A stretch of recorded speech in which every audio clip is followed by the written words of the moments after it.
Step 2. Yeah, we know, Sean. So step 2 was to leave all petty grudges at the door. And you know, I really don't think that Sean, myself, Alex, or Sarah have any grudges between us. It's not a time and a place to kind of express those grievances. We don't have anything. Can you think of anything? Not a single thing, not a problem in the world. Let's move right through it. Step 3 was to avoid saying, remember when. And that's fine, we can avoid that, that's good. We'll move on. Step 4. Wait, remember when Alex played Risk with us that one time, and we had invited him for his first round of Risk, and he sat down, and then as soon as the board touched the carpet, Sarah, Brennan, and I took out our 18 years of anger on each other and just attacked each other in a war of attrition and ended up beating each other in the ground, and Alex hung out in Australia until the game was over and then claimed victory. And he's been lording that over us ever since. The thing is that he keeps bragging about it. What a jerk. We're not here for grudges. And we're not about that. And that's not what today's about, so we leave those grudges at the door. Step 5. Step 4. Was to really not talk about ourselves, and we don't want to do that, right? However, one time, Sean was spraying me with a cold hose on the driveway, and I threw a baseball bat in his face. I still have scar that I look every time in the mirror and see. Step 6, step 5 now. Was to avoid cliche quotes. And you know, our dad wouldn't have done any cliche quotes in his phone. I don't think anyone would accuse Dad of being cheesy.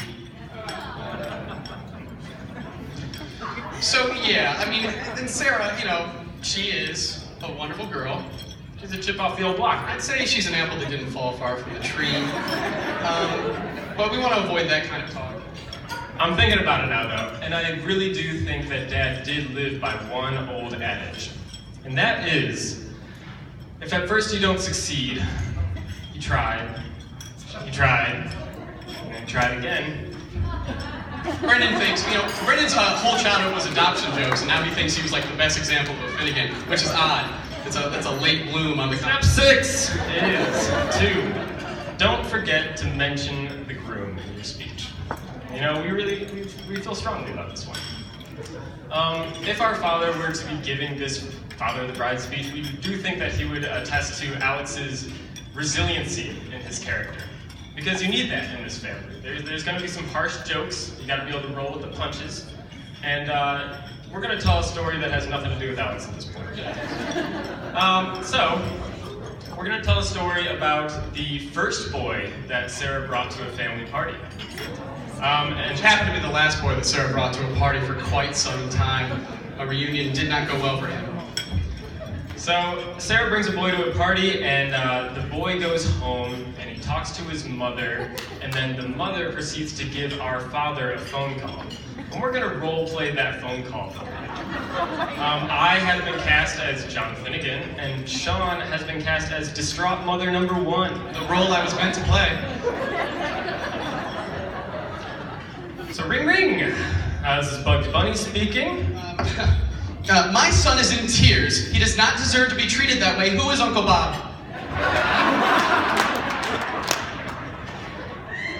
You must be the mother of Sir Suckup. He was the one who kept saying please and thank you at the party. That's correct. I raised him correctly. He says please and thank you, and while you weren't calling him the wrong name all night, you were calling him Sir Suckup. You should be nicer to him.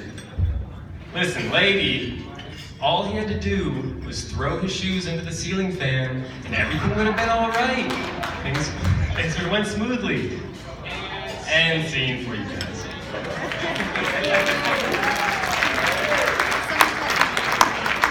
That's based on a true story. But back to Alex. He has a lot of resilience.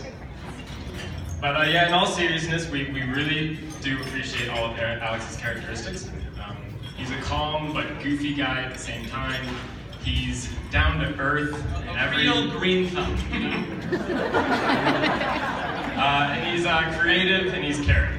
And in all sincerity, we are ecstatic to have him as a new brother with us, and we couldn't be happier that you're going to be the lifelong companion of our sister.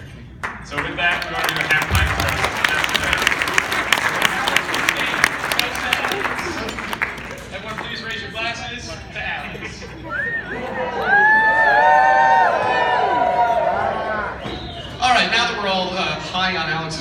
Let's take him down a peg. He had, I think everyone's heard the story of how Alex proposed to Sarah Finnegan. Wonderful. Taj Mahal proposal. Exotic, beautiful, really nice. The story that some of you might not have heard, seeing that picture in the back, is how he asked our father if he could marry her daughter.